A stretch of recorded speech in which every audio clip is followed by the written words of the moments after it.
तो किसान भाइयों, आज की जो वीडियो है वो सर्दी में जो अक्सर फार्मों पर बीमारी देखी जाती है उससे संबंधित है, जिसे आप निमोनिया या फिर रेस्पिरेटरी प्रॉब्लम भी कह सकते हैं। देखिए, होता क्या है कि जितने भी पिगरी फार्म हैं, सर्दी के मौसम में जब जानवर को सर्दी लग जाती है तो वो ओफिड हो जाता है सबसे पहले। तो उसके बाद जो है उनका टेम्परेचर जो है नॉर्मल से डाउन हो जाता है। जैसे कि आप सब जानते हैं कि इस जानवर का जो बॉडी टेम्परेचर होता है वो 102.5 के आसपास होता है। बट सर्दी में क्या होता है, जब जानवर आपका फीड खाना छोड़ देता है या फिर उसको निमोनिया की शिकायत होती है तो उसका बॉडी टेम्परेचर जो है वो आपका 97 degree Celsius, 98 degree Celsius, 99 degree Celsius ऐसा आपने मेज़र किया होगा। तो देखिए, अपनी तरफ से जो फार्मर होते हैं वो प्रयास करते हैं कि जानवर सर्दी में बचे रहे, चूँकि ठंड काफ़ी रहती है तो कवर करके रखते हैं। बट जो एक टेम्परेचर मेंटेन होना चाहिए वो नहीं हो पाता, चाहे इसमें आप कितनी भी कोशिश कर लें। कुछ लोग भट्टियों का इस्तेमाल भी करते हैं, जो पोल्ट्री फार्म में हम भट्टियाँ इस्तेमाल करते हैं वो भी लगा सकते हैं, जिससे बॉडी टेम्परेचर को कुछ हद तक जो है कंट्रोल किया जा सकता है। बट 100% तो आप नहीं कंट्रोल कर सकते, बट ये है कि फार्मर जो है अपनी तरफ से पूरी कोशिश करता है। तो आज की इस वीडियो में मैं आपको बताऊंगा कि जो शिकायत सबसे ज़्यादा सर्दी में फार्म में देखने को मिलती है वो मिलती है निमोनिया की। बच्चा हो या फिर बड़ा जानवर हो, बॉडी टेम्परेचर जब उसका डाउन हो जाता है या फिर आप इनिशियल स्टेज में यदि देख लेंगे कि बच्चा खाना नहीं खा रहा है और बैठा रहेगा या फिर उसकी नाक वगैरह चल रही होगी, तो सर्दी में ये अक्सर रहता ही है, ये सभी फार्मों पर होता है। तो मैं आपको बताऊंगा कि इस स्टेज में आपको क्या करना चाहिए। देखिए, सबसे पहले तो जब आपका जानवर ऑफ फीड हो जाए तभी आपको उसको नोटिस कर लेना चाहिए, क्योंकि निमोनिया एक ऐसी बीमारी है जब ये बढ़ जाती है तो इसमें जानवर की जो है जान तक चली जाती है। इसमें चाहे छोटा जानवर हो या फिर बड़ा जानवर हो। बड़ा जानवर एक बार को रिकवरी जो है थोड़ा जल्दी कर लेता है, क्योंकि उसकी जो इम्यूनिटी पावर होती है वो बच्चों के कंपैरिजन में काफ़ी स्ट्रॉन्ग होती है, और बच्चा इस बीमारी का झटका जो है नहीं झेल पाता। तो इनिशियल स्टेज में मैं आपको बताऊंगा कि कौन कौन से इंजेक्शन आप उसको लगा सकते हैं जब उसका बॉडी टेम्परेचर आप चेक करते हैं।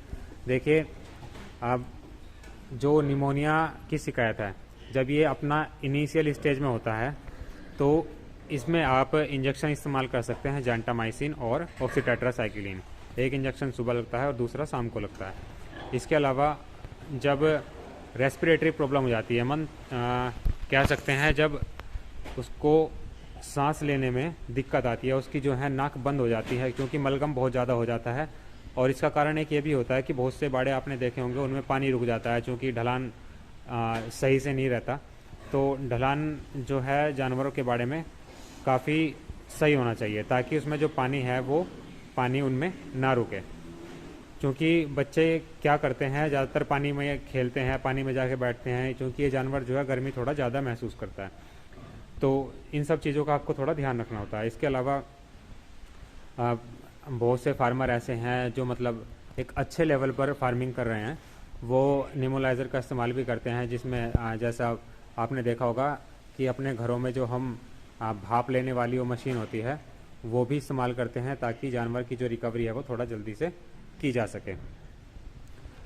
तो मैं आपको अभी बताऊंगा किस तरह की समस्या निमोनिया में आप देख सकते हैं, क्या क्या लक्षण होते हैं। बच्चों का जो पेट होता है वो ज़्यादा चलता है, जिसको आप कहते हैं कि पसली चल रही है इस जानवर की, तो उसको निमोनिया होने के पूरे चांस रहते हैं। यदि आप उसको उस टाइम देख लोगे और उसका ट्रीटमेंट कर लोगे तो वो जानवर आप बचा पाओगे। तो इसमें जो है जब क्रिटिकल कंडीशन हो जाती है, जिसमें रेस्पिरेटरी प्रॉब्लम जिसको आप कहते हैं, इसमें जो है जानवर के फेफड़े जो हैं काम करना बंद कर देते हैं और ऑक्सीजन लेवल जो होता है वो कम हो जाता है। तो चूँकि नाक जो है बिल्कुल बंद हो जाएगी और उसकी जो नाक है वो भी मलगम के कारण बंद हो जाती है, जिसके कारण वो मुंह से सांस लेना स्टार्ट कर देता है। तो वो एक क्रिटिकल स्टेज होती है, उसमें बहुत मुश्किल होता है कि जानवर जो है आपका रिकवरी कर सके। तो उस स्टेज में जो आपको इंजेक्शन इस्तेमाल करने होते हैं वो भी मैं आपको बताऊंगा। तो आइए मैं एक बार आपको दिखाता हूं कौन कौन से इंजेक्शन आपको अपने फार्म पर रखने चाहिए। तो जैसा कि मैंने आपको बताया था फार्मर भाइयों, एक इंजेक्शन मैंने आपको बताया था जेंटामाइसिन। तो जेंटामाइसिन जो है ये साल्ट का नेम होता है, और ये जो है लाइट एंटीबायोटिक में आता है इंजेक्शन। इसकी जो डोज होती है वो 10 किलो बॉडी वेट पर 1 ml होती है। ये इंजेक्शन आप सुबह लगा सकते हैं या फिर शाम को लगा सकते हैं। ठीक है, इसके अलावा जो दूसरा एंटीबायोटिक आप इस्तेमाल करेंगे वो होता है आपका ऑक्सीटेट्रासाइक्लिन। इसकी डोज भी 10 किलो बॉडी वेट पर 1 ml होती है। तो ये इंजेक्शन यदि आप इनिशियल स्टेज में जानवर को देख लेते हैं तो एक इंजेक्शन इसमें सुबह लगाएंगे और दूसरा शाम को लगाएंगे। इसके अलावा जो सबसे बेहतर काम करता है निमोनिया की शिकायत में या फिर रेस्पिरेटरी प्रॉब्लम में, वो इंजेक्शन होता है आपका लाइकासेटिन, जिसमें साल्ट होता है आपका क्लोरोफेनिकोल। ये जो इंजेक्शन होता है ये पाउडर फॉर्म में आता है और इसके साथ में वाटर दिया जाता है। तो उन दोनों को आप मिक्स करके लगा सकते हैं। देखिए ये 3 ग्राम का इंजेक्शन है जो कि 100 किलो के जानवर को पूरा का पूरा दिया जाता है। क्लोरोफेनिकोल ये साल्ट होता है और यही एक कारगर दवाई है यदि आपके एनिमल को निमोनिया की शिकायत हो। ठीक है, यदि आपको ये लिक्विड फॉर्म में मिल जाए तो वो ज़्यादा बेटर होता है, क्योंकि वो सस्ता पड़ता है इसके कंपैरिजन में। ये लगभग आपको 170-180 रुपये के आसपास मिलता है 3 ग्राम का। और एक इंजेक्शन ये भी एंटीबायोटिक है, और ये इंजेक्शन यदि आप सुबह लगाते हैं क्रिटिकल स्टेज में तो शाम को जो इंजेक्शन लगता है वो है आपका मार्बोफ्लोक्सासिन। ये साल्ट होता है और मार्बोमेट के नाम से ये इंजेक्शन मिलता है। ये काफ़ी महंगा इंजेक्शन है, 590 रुपये के आसपास की इसकी कॉस्ट है। तो ये 30 किलो बॉडी वेट पर 1 ml लगता है। तो ये आपका जो है 10 किलो बॉडी वेट पर 300 mg जाता है। आप इसकी कैलकुलेशन कर सकते हैं, ये 3 ग्राम का इंजेक्शन है, 100 किलो बॉडी वेट पर पूरा जाता है। ठीक है, तो 10 किलोग्राम के हिसाब से आप कैलकुलेट करने ना लगभग 300 mg के आसपास डोज बनती है। और ये इंजेक्शन जो है 30 किलो बॉडी वेट पर 1 ml लगता है। वो कंडीशन देखकर ही आप इसको लगाएं, क्योंकि ये थोड़ा सा महंगा होता है। और एक इंजेक्शन सुबह लगेगा ये भी, और एक शाम को लगेगा।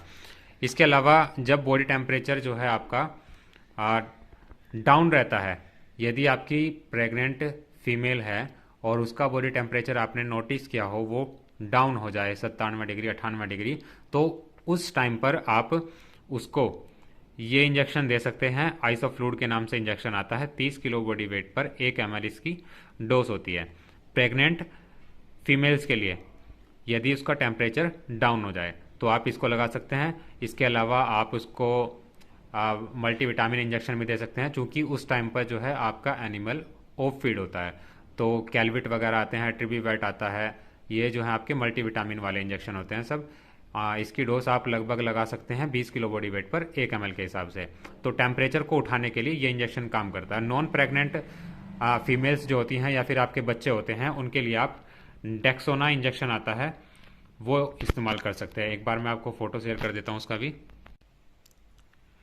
ये इंजेक्शन है डेक्सामेथासोन। तो ये इंजेक्शन यदि आपका कोई भी छोटा बच्चा है जो आपके नॉन प्रेग्नेंट फीमेल्स हैं उनके लिए इस्तेमाल कर सकते हैं, यदि उनका बॉडी टेम्परेचर डाउन हो तब।